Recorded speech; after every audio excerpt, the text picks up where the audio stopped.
தீயினால் பட்ட புண்ணு கூட ஆறும் என்றான். தீயினால் பட்ட காயமும் வடுவும் ஆறும், நாவால் சுட்ட வடு ஆறாது. நாவால் சுட்ட வடு ஆறாது. சில பேர் சொல்லுவாங்க, என் ஜனாசாவுக்கு கூட நீ வரக்கூடாதும்பாங்க. கடும் வார்த்தை அது. நான் மௌத்தா போனா கூட வரக்கூடாது. பகை எவ்வளவு பெருசா போகுது, விரோதம் எவ்வளவு பெருசாச்சு.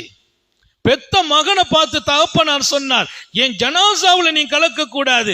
ஏன்? அவர் ஹயாத்தா இருக்கும் போது அவரை பிரிஞ்சு மகன் போயிட்டார், என் ஜனாசாவுக்கு நீ வரக்கூடாதுன்னு சொல்றார். அவர் உடல்நல குறைவா இருக்கிறார், மகன் வந்து பார்க்க வருகிறார், முடியல தந்தையால். அவருக்கு கொஞ்சம் பேச முடியுது, கையை காட்டுகிறார் வீட்டுல இருப்பவரை, அவனை வெளியில போக சொல்லுங்கிறார். சக்கராத்தில் இருக்கிறார்.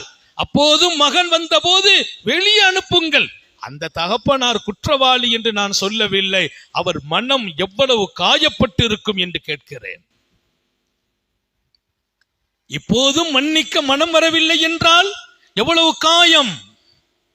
அத சர்க்கார் இப்படி சொல்றாங்க.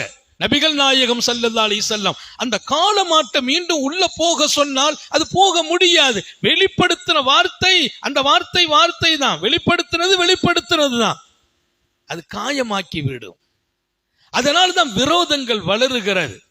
நாளுக்கு நாள் எதிரிகளை கூட்டிடக்கூடாது, விரோதங்களை வளர்த்திடக்கூடாது. ஒரு குடும்பத்துல பகை வந்துச்சுன்னா உடனே சரி செய்திருங்கிறாங்க. ஏன் சரி செய்யலையா அது பெரிய நஷ்டத்துல கொண்டு விடும். அது நாளுக்கு நாள் கூடிக்கிட்டே இருக்கும்.